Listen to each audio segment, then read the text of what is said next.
स्वर्ग का मार्ग। महात्मा बुद्ध के समय की बात है। उन दिनों मृत्यु के पश्चात आत्मा को स्वर्ग में प्रवेश कराने के लिए कुछ विशेष कर्मकांड कराए जाते थे। होता ये था कि एक घड़े में कुछ छोटे छोटे पत्थर डाल दिए जाते और पूजा हवन इत्यादि करने के बाद उस पर किसी धातु से चोट की जाती। अगर घड़ा फूट जाता और पत्थर निकल जाते तो उसे इस बात का संकेत समझा जाता कि आत्मा अपने पाप से मुक्त हो गई है और उसे स्वर्ग में स्थान मिल गया है। चूंकि घड़ा मिट्टी का होता था, इसलिए इस प्रक्रिया में हमेशा ही घड़ा फूट जाता और आत्मा स्वर्ग को प्राप्त हो जाती। और ऐसा कराने के बदले में पंडित खूब दान दक्षिणा लेते।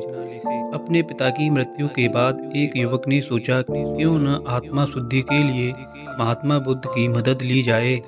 वे अवश्य ही आत्मा को स्वर्ग दिलाने का कोई और बेहतर और निश्चित रास्ता जानते होंगे। इसी सोच के साथ वो महात्मा बुद्ध के समक्ष पहुंचा। हे महात्मन, मेरे पिताजी नहीं रहे, कृपया आप कोई ऐसा उपाय बताएं कि यह सुनिश्चित हो कि उनकी आत्मा को स्वर्ग में ही स्थान मिले। युवक बोला। बुद्ध बोले, ठीक है, जैसा मैं कहता हूँ वैसा करना।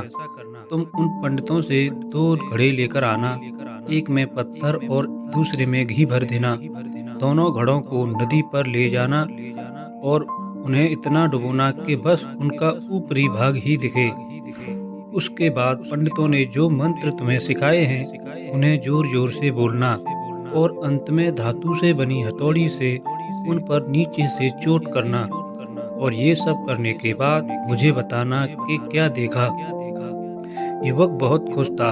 उसे लगा कि बुद्ध द्वारा बताई गई इस प्रक्रिया से निश्चित ही उसके पिता के सब पाप कट जाएंगे और उनकी आत्मा को स्वर्ग की प्राप्ति होगी। अगले दिन युवक ने ठीक वैसा ही किया और सब करने के बाद वह बुद्ध के समक्ष उपस्थित हुआ। आओ पुत्र, बताओ तुमने क्या देखा? बुद्ध ने पूछा। युवक बोला, मैंने आपके कहे अनुसार पत्थर और घी से भरे घड़ों को पानी में डालकर चोट की।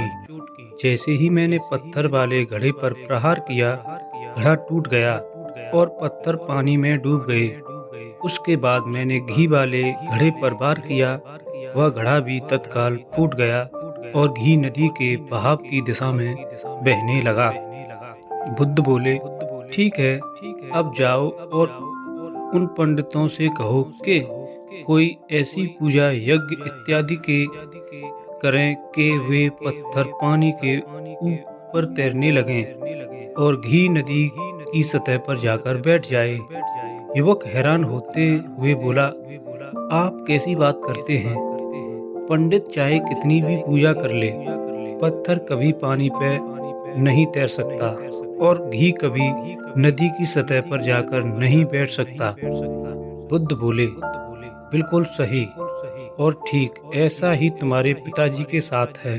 उन्होंने अपने जीवन में जो भी अच्छे कर्म किए हैं वे उन्हें स्वर्ग की तरफ उठाएंगे और जो भी बुरे कर्म किए हैं वे उन्हें नरक की ओर खींचेंगे। और तुम चाहे जितनी भी पूजा करा लो, कर्म कांड करा लो, तुम उनके कर्म फल को रत्ती भर भी नहीं बदल सकते। युवक बुद्ध की बात समझ चुका था कि मृत्यु के पश्चात स्वर्ग जाने का सिर्फ एक ही मार्ग है और वो है जीवित रहते हुए अच्छे कर्म करना। धन्यवाद।